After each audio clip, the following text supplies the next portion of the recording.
All right. Okay.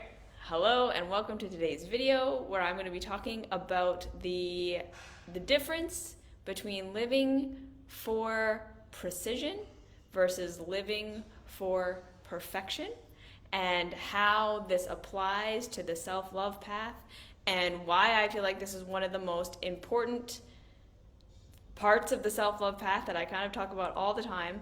And I'm basically just going to be saying the same kind of things that I usually say, just with a different context and different words, and hopefully it helps it to land a little bit better or a little bit differently, and to give some encouragement and possibly a broader view of what I'm talking about, and a broader sense of how to apply this to our everyday life, so that it's not just a thing we're kind of thinking about and then going on with our regular life and not really seeing how it applies.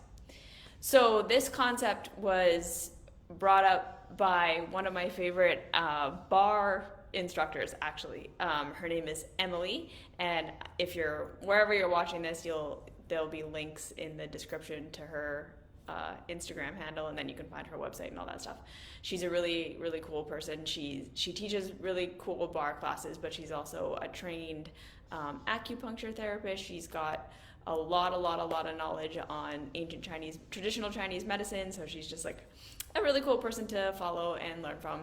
And she's just really positive and high vibes, but not in a fake way, in a good way. And so she was talking in a post a few weeks or a few months ago about the difference between going for precision in a workout versus going for perfection. And what she was saying was, when we're practicing movement, rather than trying to force our bodies to fit, this is what it's supposed to look like when I'm doing it right. So when we're exercising and we're trying to do a certain movement, or we're trying to do a certain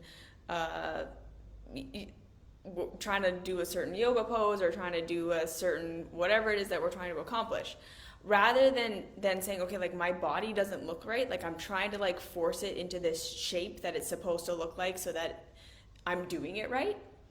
She was talking about, that's the kind of perfectionism, that I'm going to try and make my body do the thing it's supposed to do, to make it look how it's supposed to look based on what the instructor looks like, or what someone else looks like, or whatever it is. She was saying to rather tune into your body and understand the kind of mechanism, the end goal that you're trying to achieve, like what you're trying to strengthen or what you're trying to lengthen, or what the purpose of the movement actually is, and then move your body into the shape that makes that purpose happen, right? So rather than I'm lifting these weights and making it look how it's supposed to look, it's like, okay, no, I'm trying to train my bicep. So based on my anatomy, based on how my bones are junctured into one another, based on how my muscles are structured, what is the best form for me to lift these weights to actually get that result of strengthening my bicep? So rather than trying to make it look like what the instructor is doing, it's like, okay, I'm actually focusing in on my own anatomy, I'm focusing in on my own muscle, and I'm seeing, okay, this is the goal of the exercise, so what shape do I need to put my body in so that I can achieve that goal? And what shape do I need to put my body in so that I'm not straining myself, so that I'm not injuring myself, so that I'm not putting myself in a position to actually hurt myself or make the movement kind of nonsensical, or have it be impractical in some way. And that's the difference between perfection and precision, right? So we're tuning in to our own body, we're tuning into our own anatomy, we're tuning into our own shape and structure, we're understanding the basic concept of what the movement is for, and then we're moving our body into whatever shape it's going to look like for us to achieve that goal of whatever the goal of the exercise is, safely, without hurting ourselves, based on our capacity, based on where we are right now, right here today. So it's not about what it looks like, it's about what it is, yeah? That's the difference between perfectionism and precision. And I just thought that is such an awesome way of describing a unique way. Okay, and they're doing construction, so hopefully the drilling is intermittent and not consistent, but I apologize in advance for that very annoying sound. So that's the difference between precision and perfection. We're really looking for, where am I at today? What does my body need today? And what is the best shape for me today to put myself into to achieve the goal of the movement, versus how do I make my body look how it's supposed to look, and then I'm doing it right. And that is my exact foundational understanding for how we support ourselves on this self-love path and how we support ourselves in life in general, okay? So I think I'm probably gonna get a little bit woo in this talk because I'm just in that kind of mood. So just be forewarned, this won't be the most practical, as in like this is not gonna be the most grounded, like this is just your nervous system. I feel inspired to sort of talk bigger picture, and this concept really facilitates that. So that's where we're gonna go with that today.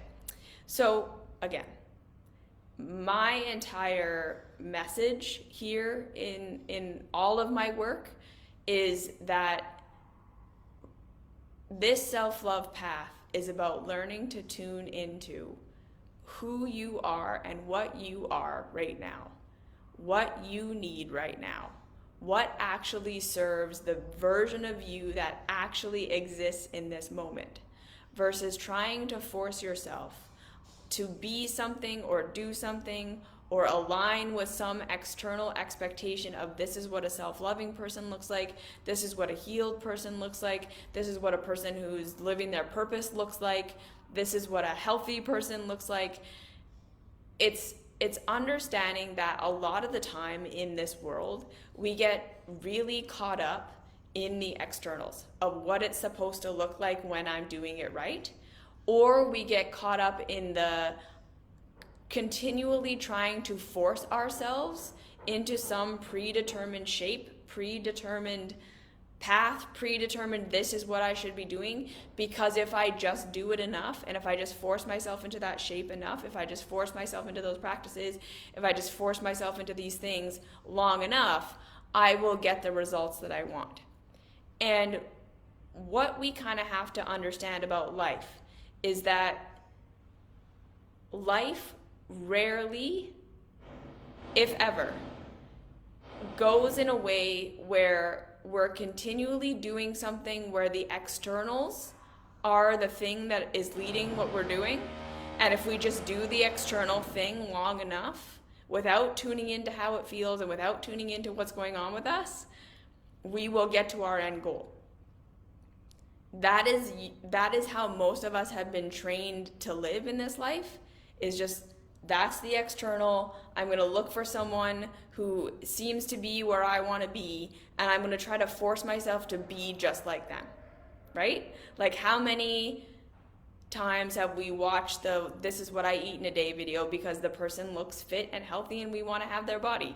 How many times have we done the, well, that person looks spiritually aligned, so I'm going to do their meditation practice, or I'm going to do the journaling exercises that they do, or someone is claiming to have transcended their trauma, and then you're going to be like, okay, well, I'm going to do the exact same therapy route that they went. And we're looking at the external, we're looking at that supposed after, we're looking at the result that we want, and we're working backwards from this is what they're doing now at the end of that goal, at the end of that journey that they were on. This is what it looks like at the end, and I'm going to try to force myself into that end shape and hope that I get the results that they are getting. Do you see what I'm saying here? That we are looking for people who have what, or who at least seemingly have what we want, and we're trying to force ourselves to be what they are right now at the end of that goal. And we're just hoping that if we just force ourselves to be that and do that enough, we will get their results. Yeah? And what that does is that cuts us off from so much information. That cuts us off from so much of connecting with ourselves. that cuts us off from taking the requisite steps that are actually required to get to that end goal. It cuts us off from realizing that we are not exactly like anyone else, and therefore we can do exactly what somebody else is doing, and we will never get the exact results that they're getting because we are different. And as much as we might resonate with somebody and we might relate to somebody, our path to wherever we're going is never going to look exactly like anyone else's path. And our path is never going to look like the end result of where someone is. So again, it's kind of like saying, I want to become a marathon runner. I have no experience running. This person is a really awesome marathon runner, so I'm just going to switch to their exact diet and their exact training schedule now. Right? Like, no conditioning. I have no experience running, but I want to be fit, so I'm just going to look up what the most awesome marathon runner on the planet does, and I'm going to try and do what they're doing right here, right now. What would likely happen? Would you become an awesome marathon runner? No. You'd hurt yourself, you'd burn out, and then you'd have to give up. That's what would happen when we try to force ourselves into perfection. We don't shorten the journey. We don't get ourselves to the end goal faster. All we end up doing is stunting ourselves and hurting ourselves and ending up with less self-awareness, less self-knowledge, more pain, more struggle, and like I say, usually we then end up farther from our goal and less able to actually get there because we're not figuring out why we're not already there. We're not figuring out the steps that are going to take us there, and we're not showing up for the version of ourselves that actually exists. Okay? And this is something that I see so much in the self-help and the self-love world, is this complete skipping of the step of showing up for the version of us that actually exists right now.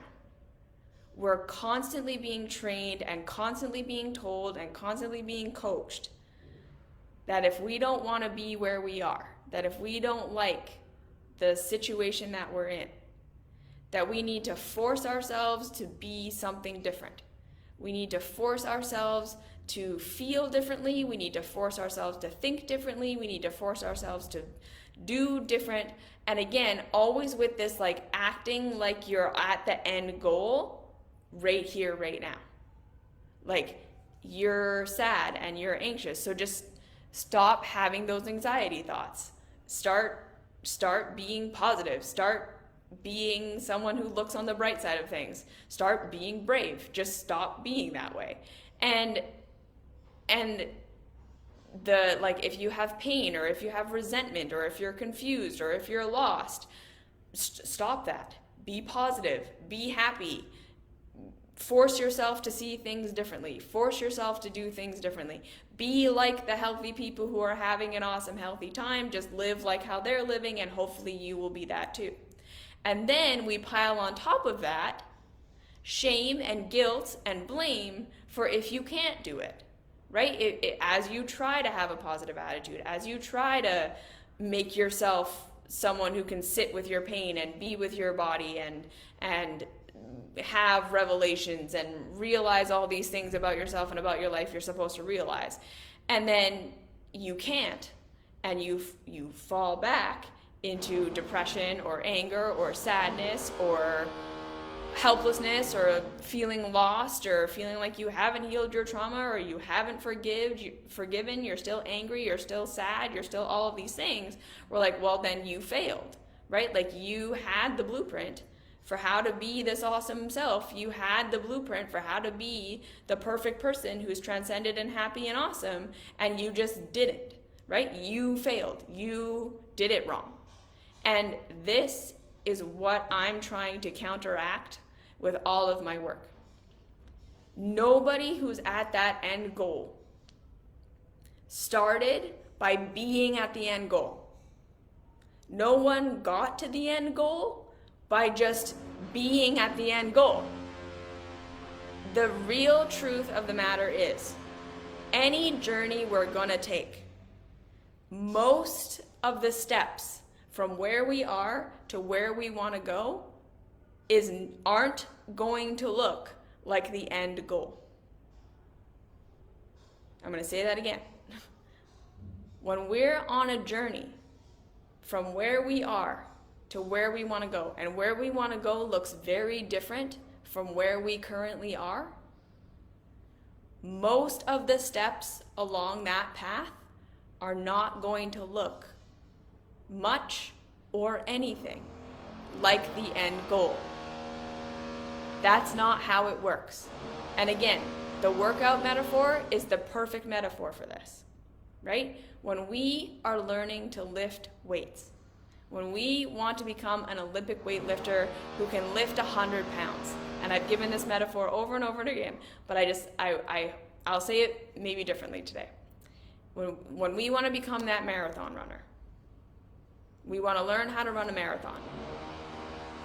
We don't start by standing up and going and running 26.6 miles. That is not how you become a marathon runner, right? You start with doing a run walk. You start with learning how to plant your feet in the most healthy way so that you don't get shin splints. You start with learning how to just build up some endurance in your body through walking, running, and then increasing your running time and decreasing the walking time. That doesn't look anything like a marathon. Like, if you think about that, when you start with that 5 miles where you walk, run, and you're having to walk every 30 seconds, that doesn't look like the marathon, does it? Like, that doesn't look anything like the marathon. But that is the path to the marathon. That is precision in this moment. You are showing up for your current fitness level, what your current body needs in this moment to increase its endurance, to move towards running a marathon. Then maybe you practice sprinting. So you start to build some conditioning for those fast twitch muscles. Again, those sprints look nothing like a marathon. You start to adjust your nutrition, but in the beginning, you do not need the same nutrition as someone who's doing 5K run walks, as someone who's running 26.6 miles. Your nutrition is not going to look like what a marathon runner's nutrition is going to look like. Your sleep habits are not going to look like what a marathon runner's sleep habits look like. For most of the journey, you're not going to be running a marathon. For most of the journey, you're not going to be eating like a marathon runner. You're not going to be sleeping like a marathon runner. You're not going to be living like a marathon runner. Not until very close to getting to a point where you're actually capable of running a marathon are things going to start to look like you're a marathon runner. Right? Most of the steps, 3/4 of the steps, from I have no running experience to I'm going to run a marathon, look nothing like running a marathon. Trying to apply what a marathon runner is doing in their day-to-day to any of the steps for the first 3/4 of the journey would be that perfection. That I'm just going to do what the marathon runner is doing and hope that if I just do that enough, I will become like them. But you won't. Because that's not even how they became like them. They did not get up from the couch and start running 26.6 miles and eating like how a marathon runner would eat and sleeping like how a marathon runner would sleep and recovering how a marathon runner would recover. They didn't start doing that until they were at a fitness level where they could actually do that. This is what we need to start to understand about our self-love path. Showing up for who you actually are right here, right now. what your actual emotions are right here, right now. What your actual circumstances are like right here, right now. What your actual mental state is like right here, right now. What your fitness level and what your body is like right here, right now. That is the foundation for figuring out what your next step is towards whatever goal you have. But like I said, the next step towards whatever goal you have will probably look externally nothing like that end goal, depending on how far away from it we are. So how do we figure out what our next steps are then? Right? If we're on this journey of self-love, we're on this journey of I'm trying to integrate my trauma, I'm trying to figure out what my purpose is, I'm trying to whatever it is. How do I find my next steps if I don't just follow someone who has what I want and what they're doing right now at the end of that goal? How do I figure it out then? Here's how you figure it out. And again, this has been my personal experience because growing up, I did not have anyone in my life to model my life after in terms of the things that I wanted and what was going to be right for me. And I think another thing, and this is something that I've talked about a lot, and I'm going to continue to talk about it. I did not have a clear vision for what I wanted my life to be like for a long time while I was taking steps towards this life that I'm living right now. I didn't have a clear vision for what I ended up with here for a lot of it. In other words, I didn't know what my end goal was. I didn't have even a perfection in mind to follow. And yet I still ended up here at a life that I really love, at a life that I'm really happy about, that is absolutely nothing like where I came from, and it is absolutely nothing like any life I had ever seen. You don't need to have the vision and you don't need to have the whole path figured out ever in order to get anywhere. Now, is it helpful to have steps? Is it helpful to have guides? Is it helpful to have people who have been where you are and who can provide you with some steps that they've taken? Absolutely. No one is saying try and figure this all out by yourself and never follow anyone and all of these things. That's not the point, okay? We can absolutely look to others and what they're doing and what they're modeling for us and take what applies to us now, take what actually serves to help us feel better and stronger and more aligned right now. We can do that. We can use it as a template and a blueprint for this might be what my journey ends up looking like. And I can kind of predict the next couple of steps that are coming based on what other people are doing. But we don't force ourselves, like I say, into any steps. Rather, how we start to figure out our next steps and our next steps and our next steps, and even what we want and what would work for us and what is a life that is going to feel good for us, we come back to feeling, really feeling, and connecting, again, not with an external vision of what we want, but connecting with the feeling of how we want our lives to feel. This is why I'm so intent on us learning emotional intelligence, emotional mastery. Because I truly, in my experience, feel like the intellect is the manager. The intellect is incredibly important. The intellect is awesome at figuring out how to make things work. Our perception is incredible at when we have decided this is what we believe or this is how we think reality is, our perception and our mind And again, it's not necessarily that we've decided. We've been given these blueprints for this is what reality is. We've been given conditioning, programming. Sometimes we decide on things. It's a mix of all of these things. Our minds will then start to filter out all the information that contradicts what we believe. And it will start to enhance all the information that supports what we believe. Because this gives us a feeling of safety and security. Right? The more we feel like we understand how life works, the more we feel safe that we're going to be able to predict it and therefore get our needs met within it. Have happiness, have fulfillment, whatever it is.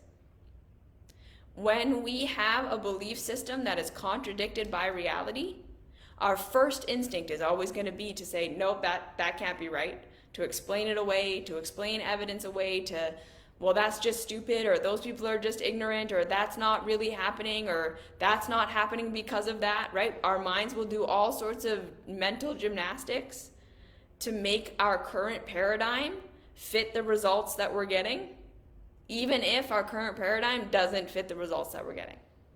So this is why, again, I titled my company Perception Trainers, because one of the most important things for us in terms of being good problem solvers in this life and being able to actually create a life to the best of our ability that's going to work and support us, in order to be able to support ourselves to the best of our ability within the structures that we can't change.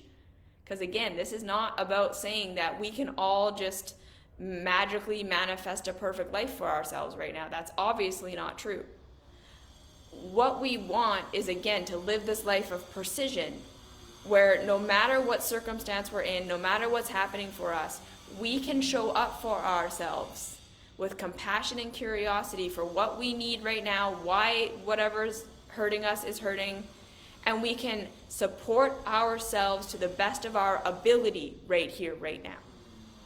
So you see, sometimes that looks like taking a break, sometimes that looks like asking for help, sometimes that looks like empowering ourselves to take a scary step, sometimes that means medication, sometimes that means all sorts of different things. We're all in different places, but the bottom line is, again, figuring out what you need at any given point is the path forward from any given point.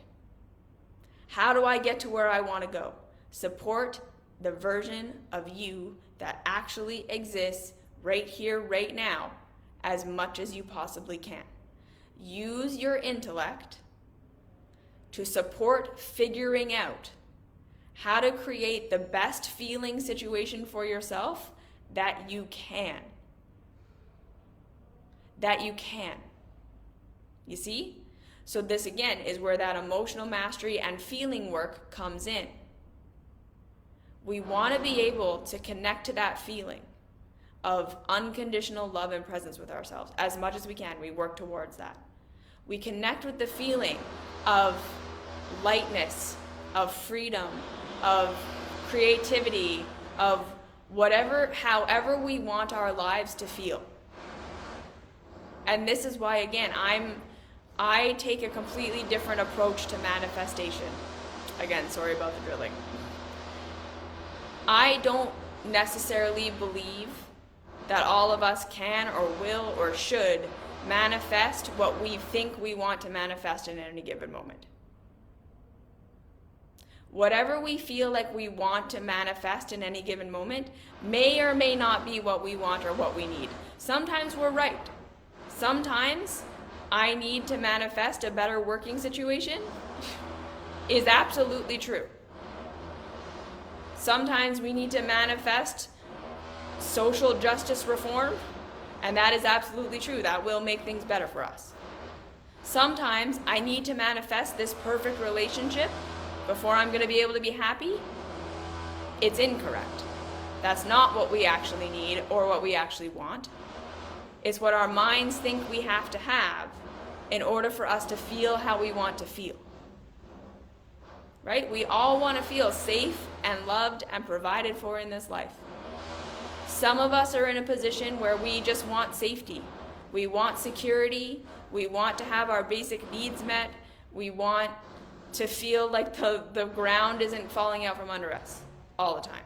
That's where some of us are at. Some of us are at, I want to feel self-actualized. I want to feel like I'm living my purpose. I want to feel like I'm creating these things. I'm doing these things. Wherever we are, there's no right or wrong. Again, this is precision. We show up for the thing we actually want right here, right now. And a lot of the time, we show ourselves what it is that we actually want and how we want to feel based on what we think we need to have, what we think we need to create, what we think we need to manifest, what we think needs to change in our reality for us to feel that way.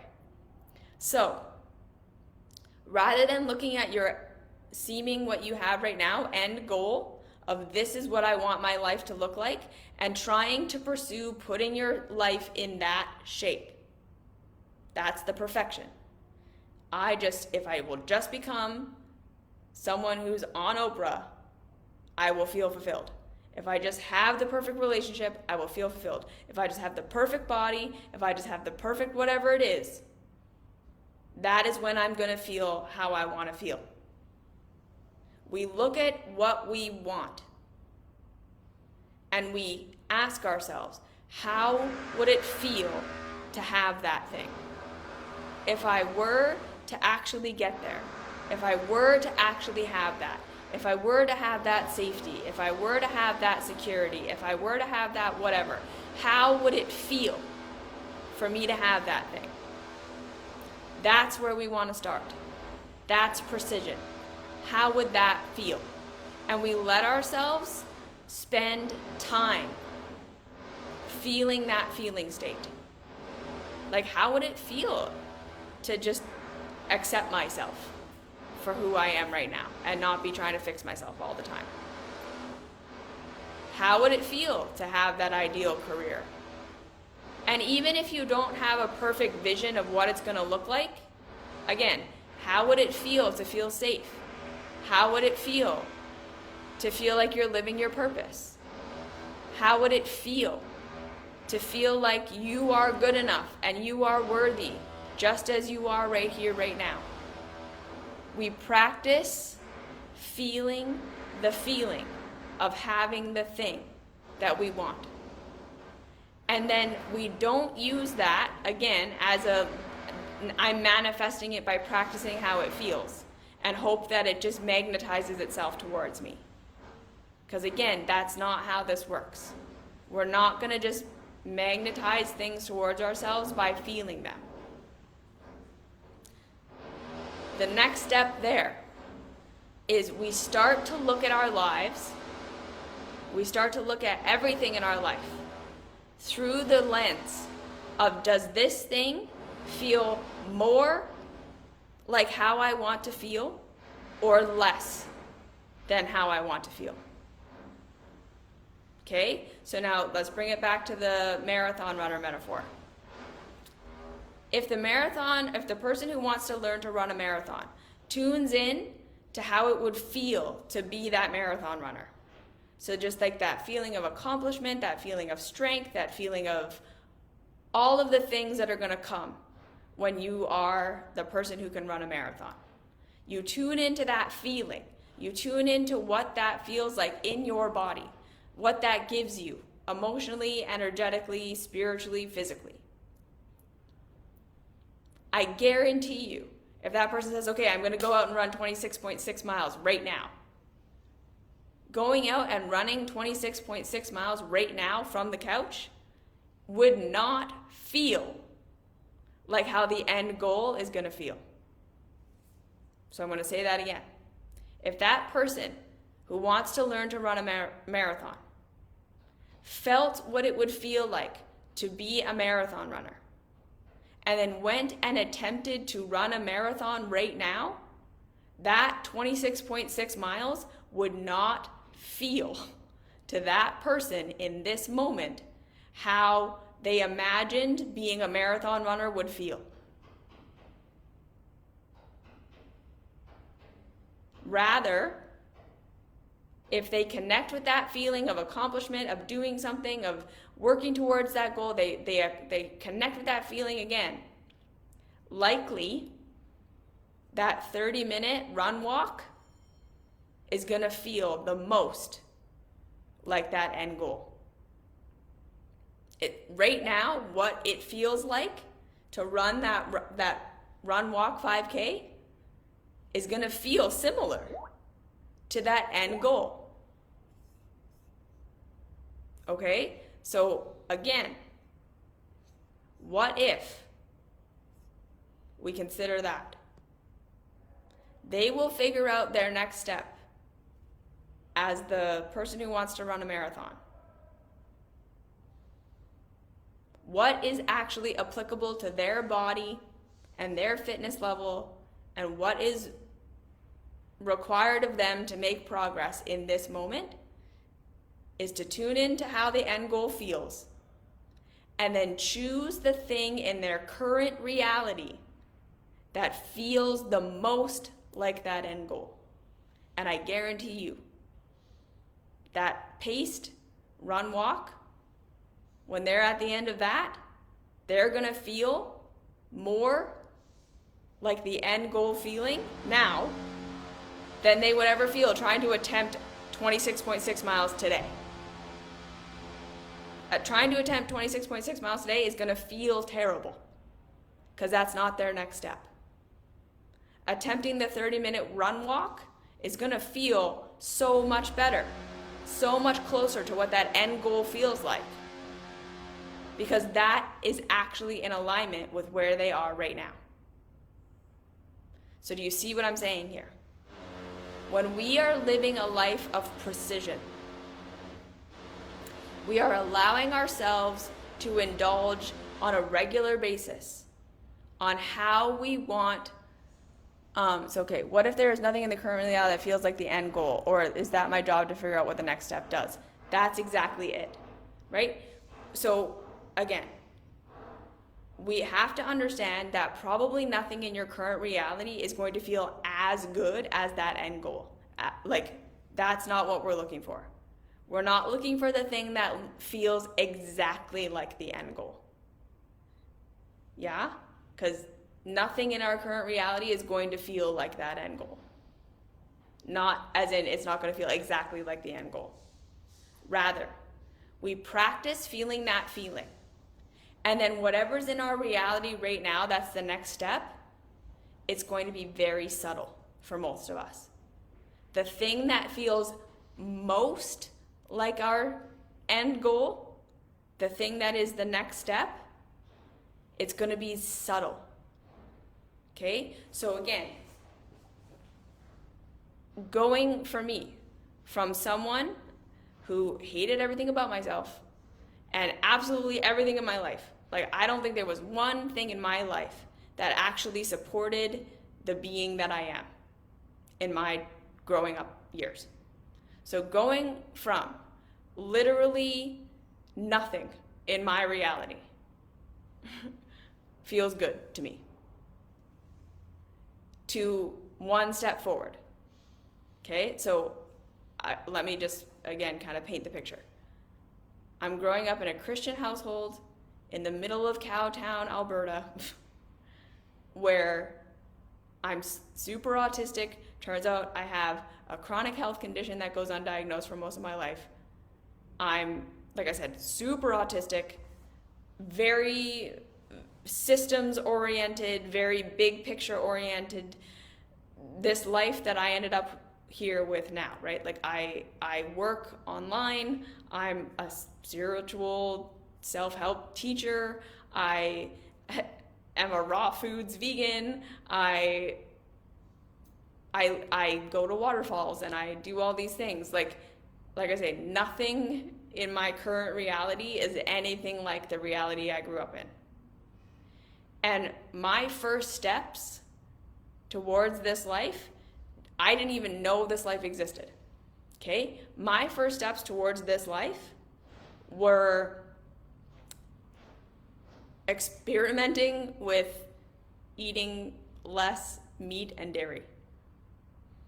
Like literally, boiling it down that much. The thing that felt most like freedom and most like excitement and most like a thread I wanted to pull was starting a journal.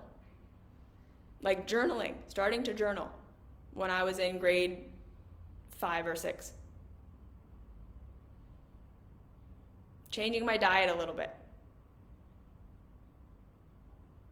Like, do you see what I'm saying? Do you kind of get the message I'm trying to get across here? My precision, my next steps, the things that felt like a thread to me were very subtle. Like starting a journal. But if I hadn't done that, if I hadn't started honing my writing skills, I don't think I would be where I am today.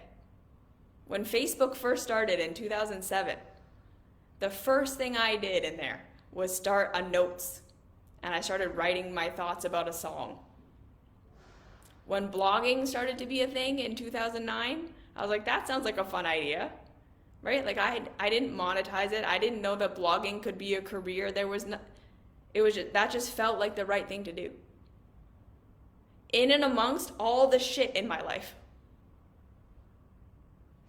So again, that precision is literally just from what's available in my current reality.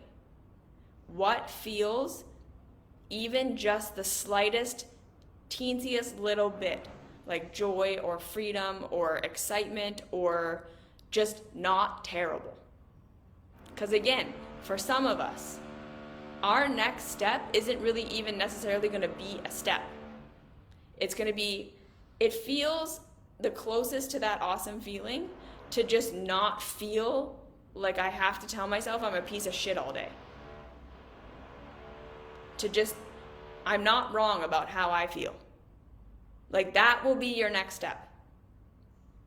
Learning to say, I feel this emotion and this emotion is valid. That will be your next step. I feel what I feel and it is valid. I like what I like and that's valid, and I don't like what I don't like and that's valid. And that's it. You'll start to have less and less of that shooting, anxiety, dread feeling, and more of a relaxation when you just tell yourself you're allowed to feel how you feel, you're allowed to like what you like, and you're allowed to not like what you don't like. And whatever that's going to turn into, whatever that's going to lead you to, you'll figure it out one step at a time.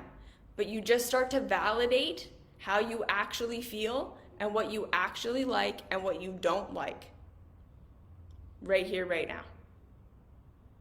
Because this is another big thing that most people, they live a life for a long time where they just never feel like things are getting better because they constantly feel like the things that they don't like or the things that they do like, it's wrong, right? If I'm the kind of person who doesn't like this, then I'll never be able to have a job and I'll never be able to have friends and I'll never be able to, and that's bad and wrong, so I can't be like that.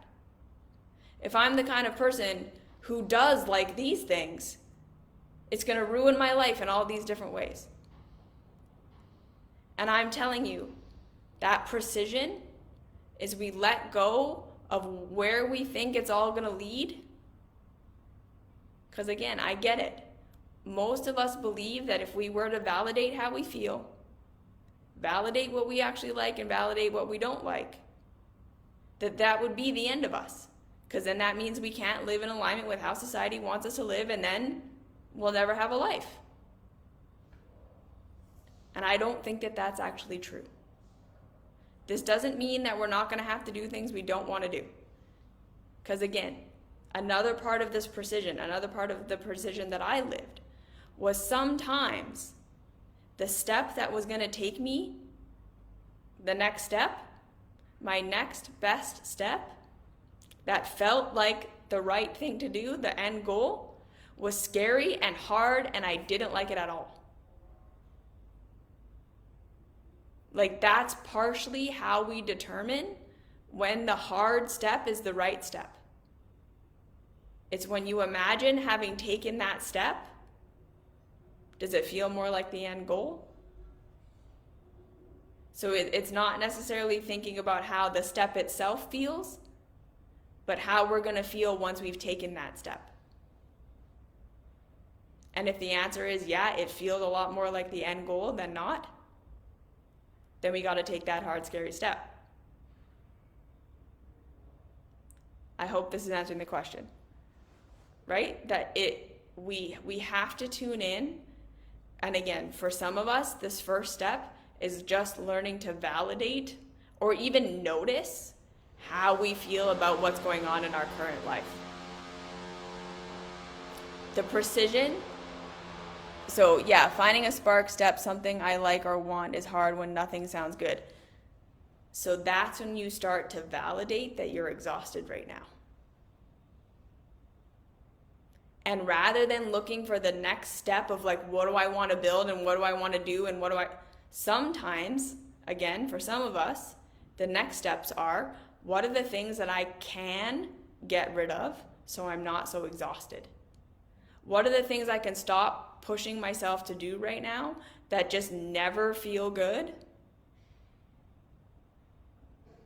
And what are the ways in which I can just support the me that actually exists right now? So coming down back to the basics of, can I feed myself? Can I clothe myself? Can I do the basic necessities of life to keep myself going and make it okay that that's all I'm doing right now? Sometimes we're in a place where we're so exhausted, where we're so tired, where life has been so hard and so uncomfortable and so terrible, and we've been trying to force ourselves into all of these different things, and life has asked all of these things from us that are just hard and don't feel good to us and all that stuff, that we just need permission to not be building towards something right now. That we just need permission to, okay, this might be a phase where I learn what things I can let go of that I actually don't need to be doing. This might be a phase of, I'm going to just start with my foundations of getting my base needs met and getting some base security and base safety and making that enough. And letting that be enough. Because again, for some of us, pushing to try to find what we want and where we want to go and all that stuff is a step too far right now. We're too tired. We're too exhausted. And if we can't get the basics met, that's when we ask for help. If there's nothing we can get rid of so that it will siphon some energy to get our base needs met, we ask for help. We ask for support. We don't try and keep going and doing it on our own, from wherever that support can come from. And like I say, we look for the things that it may be hard and scary and uncomfortable that we can let go of, so there's a little bit less in our lives. And then we work on those stories that say like, well, you just let something go, you're failing, you're less than what you should be. Whatever it takes to be able to support your base needs right now should be the goal. Because I bet you if you feel into yourself, if you're allowed to not be striving, and you're allowed to just say, okay, what do I need to feel supported right now? I bet you that feels the most like the end goal out of any other option you have. That compassion for the fact that you're exhausted and you don't want to do any more things, and you're allowed to get rid of stuff you don't want to do, and you're allowed to ask for help to just make this okay, I bet you that's going to feel good. Base needs. Get those base needs met. What can you let go of that isn't yours? Because that's the other thing too. A huge part of my path wasn't about adding things in. A huge part of my path was letting things go.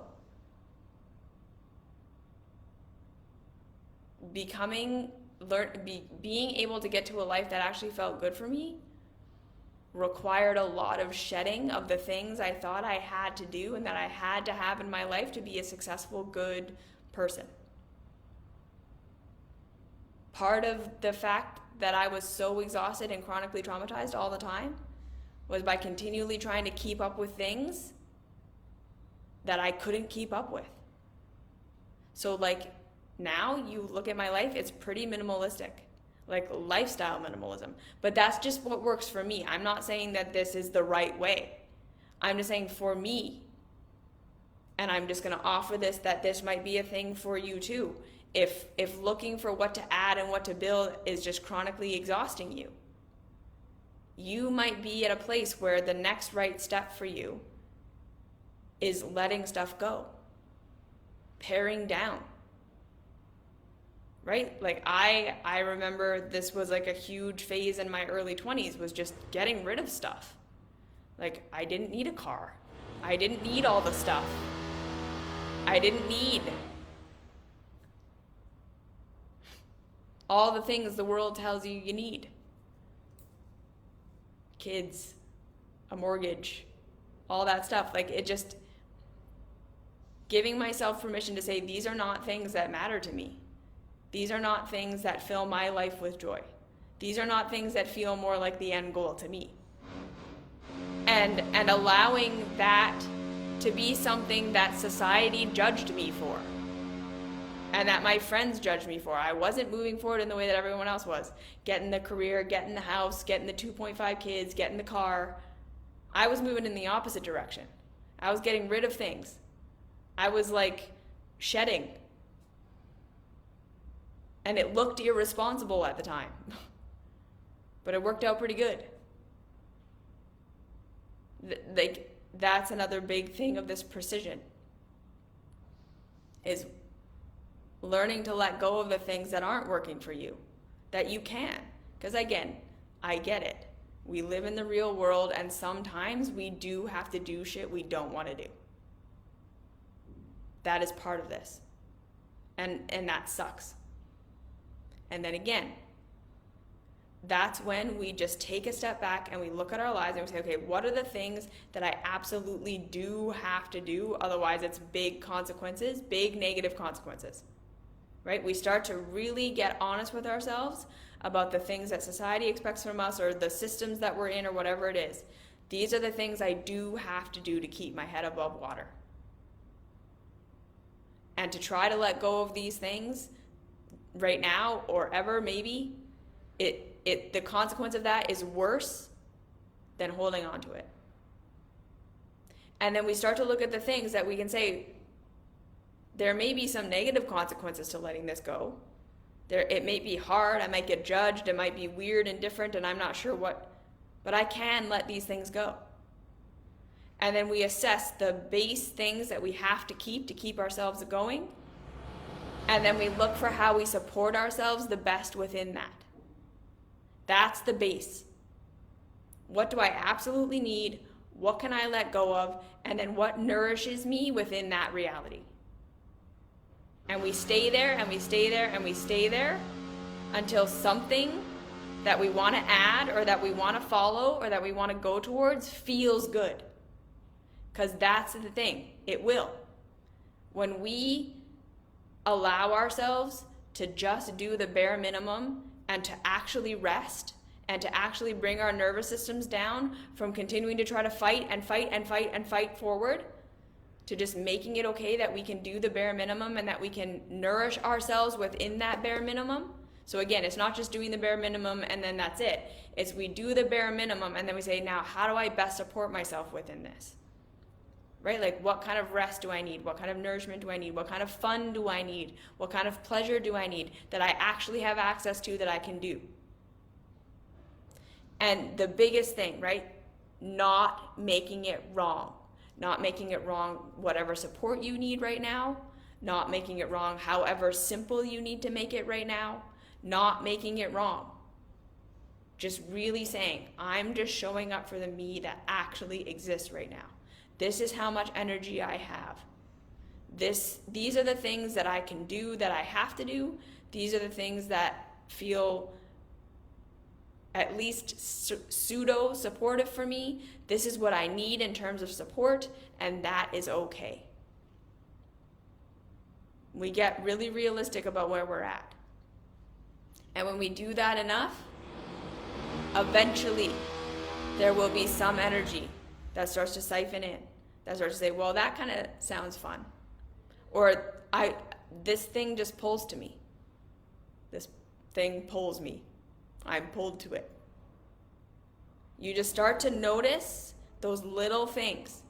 And again, we tune in to how the mind is going to say, well, that's stupid, or I don't see how that's going to be anything, or how's that going to lead me anywhere?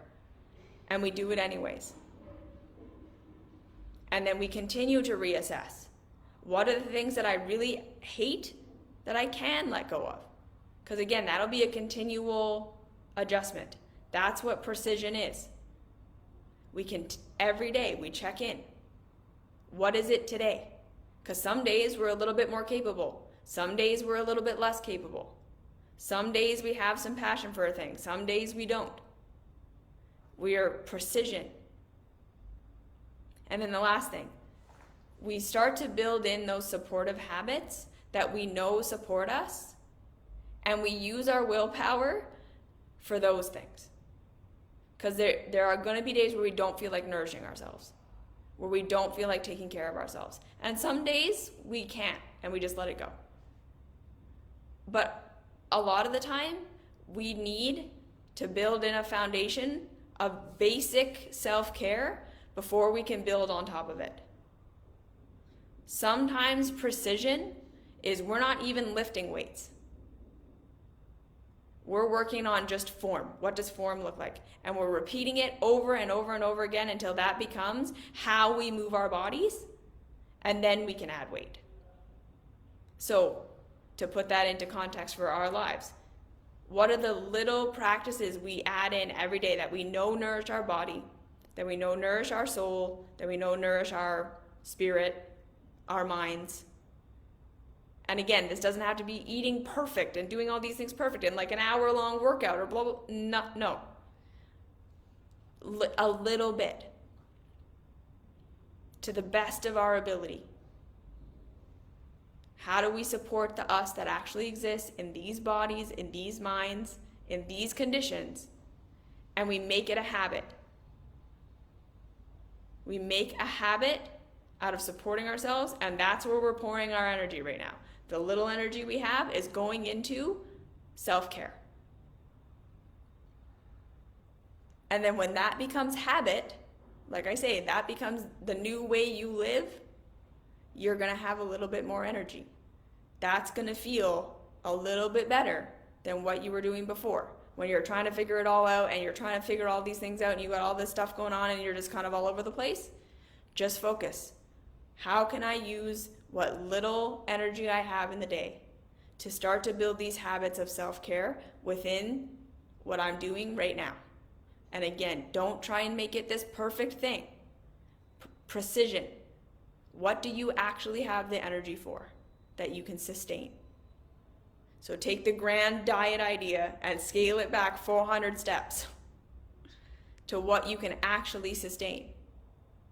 And just do that. Every day until it becomes second nature.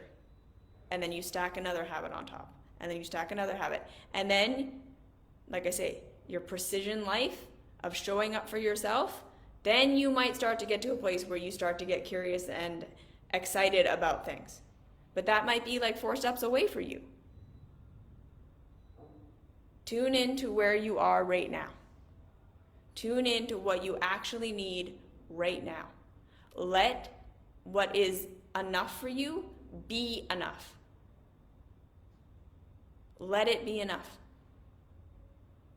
Let what you're actually capable of be enough. And then, how do I show up for the needs that I have right now in the best way that I can? And then in all of those ways where you can't get your needs met and life isn't fair, and it's validate yourself. That is not your fault. You're not failing. You're allowed to be upset about that. Our life and our world is not fair. We don't always have access to what we want and what we need. So we validate that, and again, we just show up to the best of our ability. We ask for help where we can. We ask for support. We don't do it by ourselves. We make it okay that we're doing the bare minimum that we can. And then we support ourselves the best we can within that bare minimum. And then we see where that leads. That's precision. Who are you right now? What do you need right now? And then when you start to get to that place where, okay, well, this feels more like that. I don't know why, I don't know how, I don't get what that's going to be. Let yourself follow that. Connect with the feeling of the end goal, and then let go of it looking anything like that. Because it might and it might not. And then tune into what feels in my current reality the most like that. Make it about how it feels, not about how it looks. Make it about how it is, not about how it looks. Because again, connecting to the feeling and then having the image, or having the image in order to connect to the feeling, that doesn't necessarily mean we actually need the thing we think we need to feel how we want to feel. That's just the carrot on the stick. We may get it, we may not. But if we keep following what feels the most like that feeling, we will end up at that feeling, which is the thing we want. Or at least we will end up closer to it. We will have more things in our life that feel like that, and less things in our life that don't feel like that, as we continue to work with what we can let go of. Because again, sometimes what would feel the best right now isn't within our reach, and sometimes what feels terrible isn't something we can get rid of. That's how reality is sometimes. So within that, again, what's the question? How do I best support myself within the reality that exists? How do I take the steps I can take and then support myself within the steps I can't? Yeah? We feel what it would feel like to be at the end. And then work with the step that's currently in front of us that feels the most like that. And for some of us, again, that step is taking the pressure off of yourself to figure out how to get there at all. And just working with the base stuff. Establishing a foundation of actually validating how you actually feel, actually validating what you do and do not like, feeling like you can't really do anything about it in this moment, and then supporting yourself the best you can within that. Sometimes that's what we need. Not trying to build a vision, not trying to have a vision. Just how do I finally stop having all this pressure on me right now? How do I make what I am right here, right now, good enough, and then support that being? How do I ask for help where I can? And then, like I said, we build and build and build. Don't go for what it looks like. Don't try and copy someone at the end. Feel the feeling and assess what's most accessible to you right now that feels like that feeling. Especially if the thing that feels most like that is just the relief of not having to try. Follow that. That's good. That's your next step. Or it's the passion you don't know what you're going to do with, the thing you're interested in, the thing you really want to let go of that you can let go of that you don't know why you want to let go of that. Start to follow it. Live from that feeling as much as you can. Find what feels most like that. Rest, release, letting go, adding, going for a thing, taking a step. Figure out what it is for you today and just do that over and over and over again. That's precision. And that's how you figure it out. One step at a time. And then, like I said, right, using feeling and then intellect. So you feel and then intellect figures out how to make that feeling a reality in the reality you're actually in. Observe reality. Observe patterns. Take in what other people are doing. Try it on. See how it feels. If it feels terrible, let it go, no matter how good it looks. If it feels terrible, let it go. If it feels great, keep it. Right? That's how we use the information from other people. Test your results. Is it actually making your life more together, less chaotic, or not? Get honest with yourself about your perceptions. Are you arguing with reality? Are you doing something that's supposed to make things better, but it's actually making them worse? If it's actually making them worse, results are the theory was wrong. That's why we train our perception to really look for what are the actual results that I'm getting. Is it lining up with what I'm expecting? And if not, change your expectation. Don't try and change the reality to meet your expectation. Right? When we can be curious and open, that's more empowering. It feels scarier in the moment to admit that we were wrong, but it's far more empowering to admit where we're wrong than to try to fight and make reality a thing that it just is never going to be. Okay? Okay. So, precision. What does the you that actually exists right here, right now, need? What actually feels the most supportive for the you that actually exists right here, right now? That is what living a life of precision is. Over and over and over again, you will move forward if you keep living like that. I promise. Okay. So that's that. Thank you for being here. Thank you for watching. Thank you for enduring the drilling. And I will see you in the next video, whenever that is. Have a great day, night, week, month. I'll see you when I see you.